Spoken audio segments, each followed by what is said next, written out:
Welcome back to the Forensics Detailing channel, guys. I know, I'm taking a hit for the team here to give you quality video footage of this video review. What we're reviewing in this hit, it is the In2detailing Clay Bar range. They have a fine clay, a medium clay and an aggressive clay. In this video we have their fine clay. We're going to talk a little bit about Clay Bar and this product and whether it's worth you having a look at.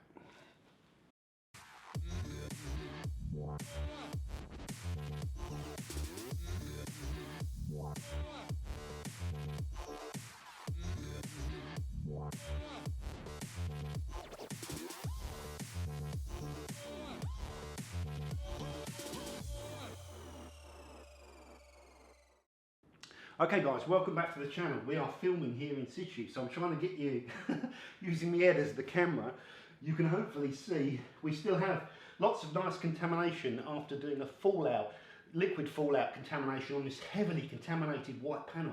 You're never going to get it all out. It's just left a nice amount of contamination in there to demo this particular product. So I have this clay bar. It's relatively new from In2detailing. It costs £8.95 for 200 grams of clay. Now I'm probably going to end up saying that quite a few times in this particular video. £8.95 for 200 grams of clay. I have in my other hand a chunk of built amber clay, which is the one that I've given the Forensics Detailing channel 5-star review about, because it was about £10 to £11 I think for 200 grams of clay. When this came out, it really dropped the prices on the market, because the typical price for clay was maybe about I don't know exactly, but about £12 for 100 grams, something like that, and you still find them out there for that sort of price. And this came out and it was about half the price of all the other ones. There was one that was very expensive on the market, and it was one that everyone was using, and it was about 4 times the price of this. Built amber clay, when you get it out of the box, very stiff. Once you start working it, the soft clay is fine actually. It's, you know, it's all bendy and soft, but both these clays are quite pliable and easy to use. You don't want them too soft.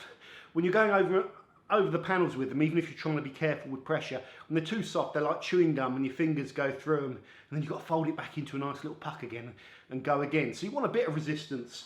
Now what I'm going to do is just break this panel in half. Break this clay in half, and just get it to a reasonable sized puck.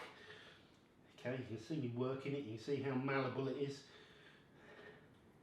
Okay, you might want to do a bigger piece than this. And I'm just going to show you it, and hopefully I've got this thing filming good. Yeah, it's clean, so there's loads of water all over this panel. I'm not using any clay lube because I'm not worried about minimising marring on this test panel.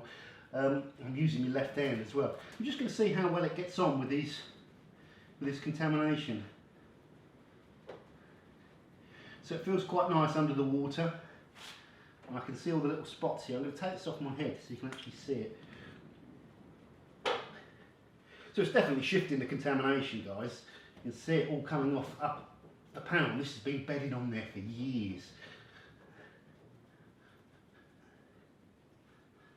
Okay, that's good. I'm just gonna, it feels better with my right hand, if you pardon the pun.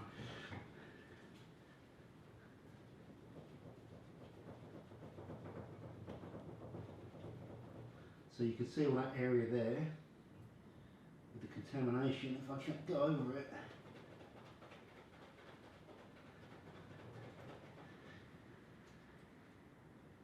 see, I'm messing up the light here, aren't I? So you can't see. So I want to show you the dots, and you're getting all the screen flicker here off this GoPro, but hopefully you can see it's doing its job.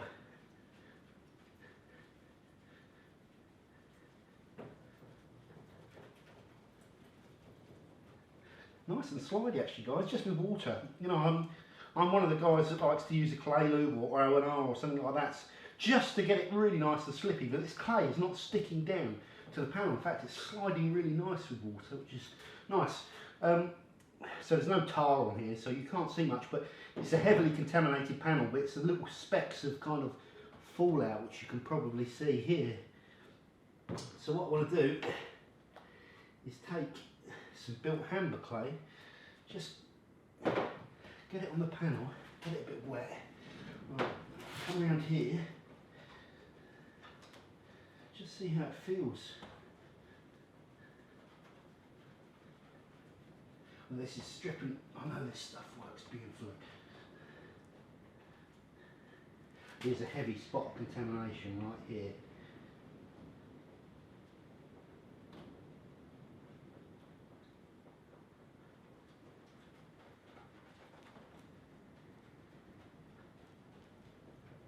I feel the built hammer's definitely gripping. It's definitely gripping the panel a little bit more. I'd say the built hammer's definitely more aggressive.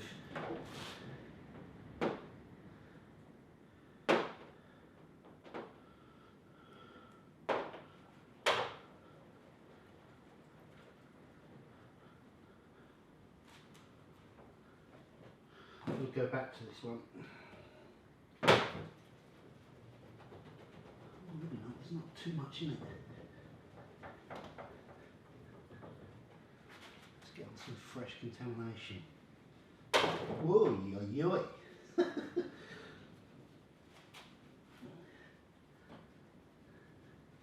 This works. This clay works. This clay works absolutely fine. I'll put this back on my head, guys. I'm going to go over this area with the clay cloth while I've got this video going. Yeah, that's decent as well.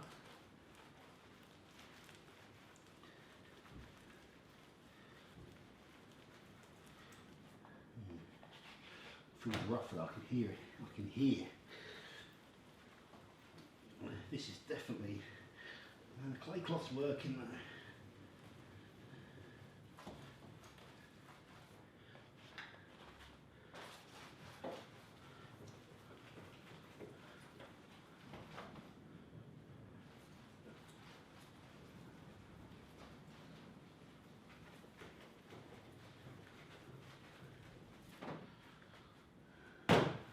Right, seen enough. Okay guys, I've seen enough to satisfy myself with this. I'm not going to be playing around with it on 1500 cars to make my mind up. The In2detailing fine clay works, it's nice. Using it side by side with the built hammer, what I was expecting to say was the built hammer might be a little bit more aggressive and a bit stiffer. There's actually not that much difference in the stiffness. Once that built hammer one warms up, it does start to sort of get a bit softer when you're running it over the panel. But it's the same with the In2detailing one. You just don't want it ridiculously soft, guys, so it's like chewing gum, like I said. They're both fine on that front. They're both taking off contamination really well on this panel. You know, I can't measure them. I can't say this one's stripping it off more than the other one. I just can't. I can't make up the difference. They just both seem to be bringing the panel back, and I can see, you know, they're working basically. I'm also a big fan of these clay cloths. If you do not buy the £2.99, you know, eBay ones. Just don't. I always try the cheapest thing first, guys. Just buy one. The key thing to look for, in very simple terms, is that the surface of the clay on the towel is got a slightly matte look to it, to the clay, and it doesn't feel like plastic. It's got a slight clay feeling to it, almost like you could pick it off. That tends to be a good sign for me. Be careful how you store these towels. You want to keep them flat.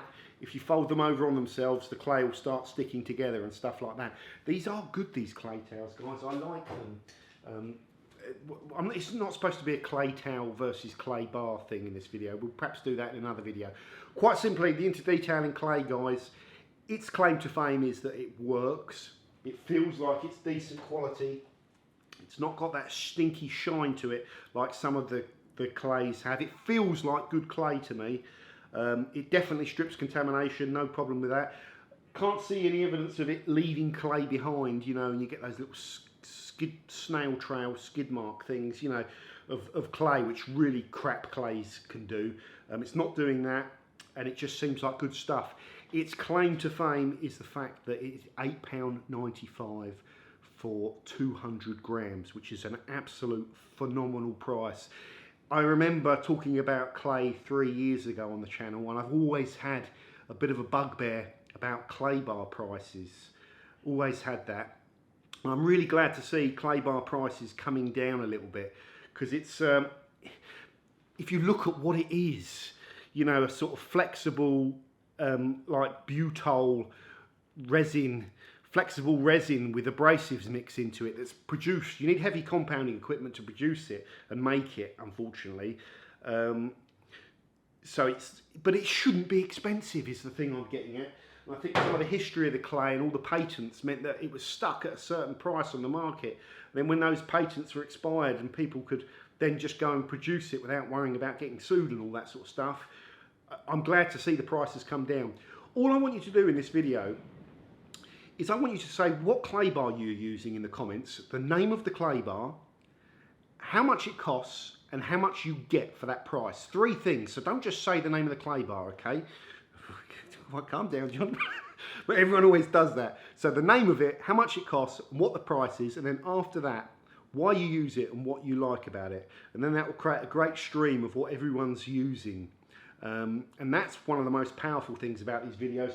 Can I recommend In2detailing Clay Bar? Yes, I can. Yes, I can.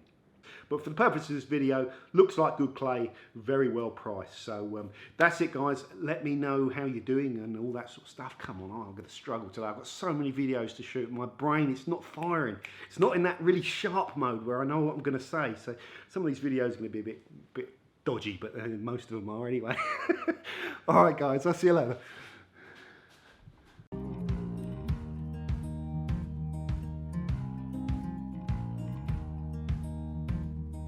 Holding on to what I knew, but the moment's gone. Where was I when you